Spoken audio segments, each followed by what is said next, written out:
You want mountain legs. Good, because most people think mountain legs are built on Instagram reels or people smiling on summits with perfect lighting and zero sweat glands. Wrong. Mountain legs are forged under load, under fatigue, under the kind of stress that makes your quads ask Siri how to file a restraining order against you. So today I'm going to give you 3 sandbag conditioning circuits that build the kind of legs that don't just climb the mountain, they're going to come back down faster, stronger, and still pissed off that the mountain even tried to get it right with it. If you want aesthetics, go find a booty band influencer. If you want to have performance that survives storms, stay right here. But before we even get into circuits, I'm going to tell you why sandbags hit your legs, especially your stabilizers, in a way no barbell, no machine, and no hack squat of the week ever will. Let me break it down like a coach who's tired of your excuses and a researcher who lives inside PubMed at 2 a.m. First up, sandbags shift. Your stabilizer will wake the fuck up. A barbell lies to you. Gravity's clean, balanced, predictable. But a sandbag, it is chaos in a potato sack. Every rep demands your glutes, your adductors, your hips, your trunk fire like a swarm because the load is constantly trying to pull you out of position. That is the exact environment your lower body experiences on uneven terrain, switchbacks, loose rocks, and fatigue-triggered collapse patterns.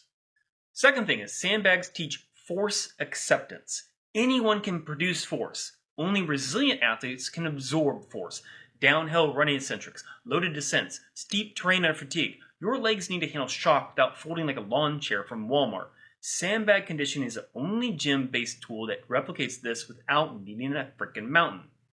And the third thing, sandbags teach metabolic grit under mechanical stress. Machines remove demand from stabilizers. Body weight alone lacks load. Barbells isolate patterns too neatly. But sandbags combine load plus instability plus metabolic demand. That's what the triad that builds mountain legs that don't die at mile 18 of a trail race. Now let's break down the 3 circuits that turn theory into legs that make hikers cry and runners question their life choices. The first circuit is called the Ascent Builder. This circuit mimics sustained climbing. Think endless switchbacks, burning lungs, burning quads, burning existential dread. Everything's just frickin' burning. The movements are going to be your sandbag shoulder step-ups, sandbag front squats, and then a sandbag bear hug march. The structure is going to be 5 rounds, 40 seconds on, 20 seconds off. No whining permitted. This works because shoulder step-ups recreate the asymmetry of real climbing. And then front squats will hammer the interior chain, that's crucial for uphill drive, and the bear hug marches build midline strength and hip stability that prevent energy leaks. This circuit doesn't just make your legs strong, it makes them efficient, which is the real king of endurance. But climbing is only half of mountain legs. The descent is where people die, literally and metaphorically. So the next circuit is where we build the downhill armor. Circuit number 2 is called the Descent Armor Circuit. Ask any trail runner. It's not the uphill that kills you. It's the downhill where your quads get sauteed in their own misery. This circuit targets eccentric control, braking power, and impact absorption, the qualities that keep you from blowing up at the bottom of a long descent. So your movements are going to be the sandbag Zercher good mornings, sandbag backward lunges, and then the sandbag deadlift clean to drop controlled movement pattern. The structure is going to be 4 rounds, 10 reps of each, with slow eccentrics, no rushing. Why does that work? Well, Zercher good mornings load the posterior chain with front-loaded lever that forces your hips to stabilize like crazy. Backward lunges are the most underrated downhill prep on earth. They train the same deceleration angles you use on steep drops.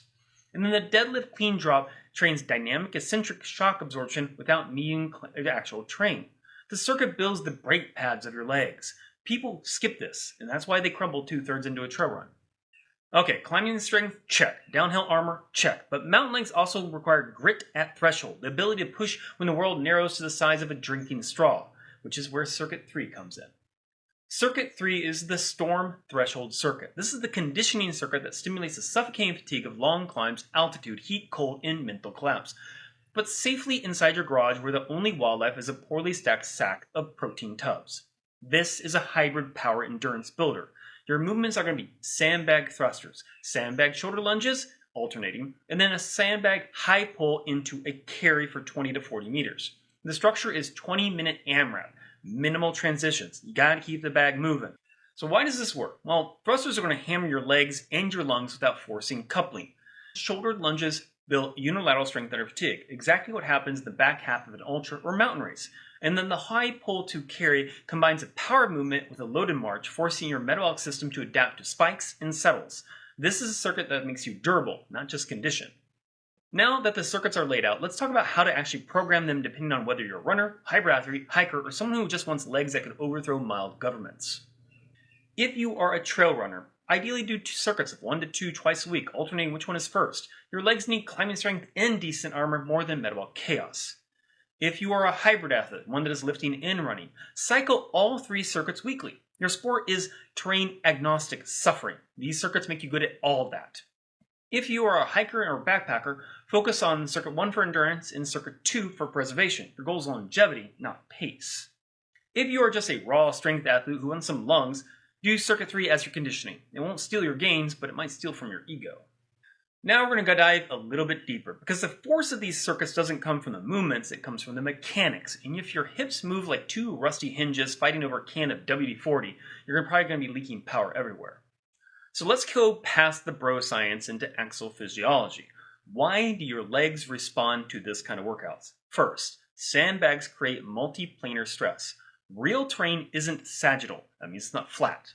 Sandbags force your hips into 3 planes because the load shifts unpredictably.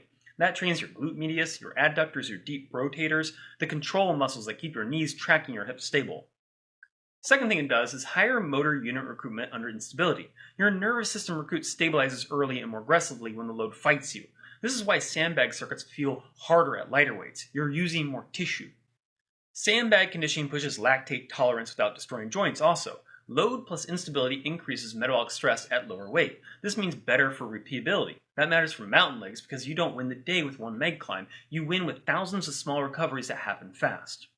And the fourth thing it does is feedback-rich mechanics means stronger patterning.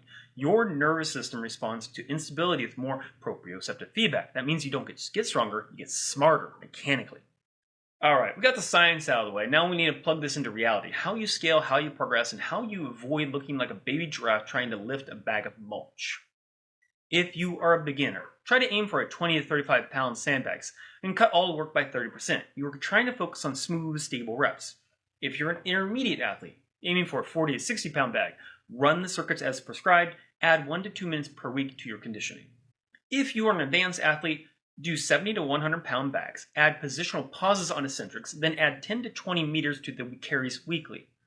And of course, if you're the ultra hybrid strength freak, going for 2 bags, rotate one of your shoulders every 2-3 rounds, and try not to cry. Now let's tie this all way back to the core principle, why mountain legs matter even if you'll never touch a mountain. Mountain legs aren't about mountains, they're about resilient locomotion, strong hips, durable quads, efficient lungs, shock-absorbing joints, a nervous system that refuses to collapse. These traits apply to runners, lifters, athletes, parents carrying toddlers, people who think staircases count as cardio, anyone walking through life with a body that sometimes protests. Mountain legs are simply capable legs, and capable legs are the gateway drug to a capable life. Sandbag conditioning circuits aren't pretty. They don't look glamorous, they won't get you followers, they'll get you durable. These are the movements you do when you care about more than what your legs can do than what they look like. These circuits don't just build strength, they build certainty. Certainty that your legs won't quit when the terrain gets steep, the load gets heavy, the weather turns ugly, or the planet falls apart. Your legs are your vehicle. Forge grit trains them to outlast storms. If you're ready for that kind of strength, grab a sandbag, and let's get to work.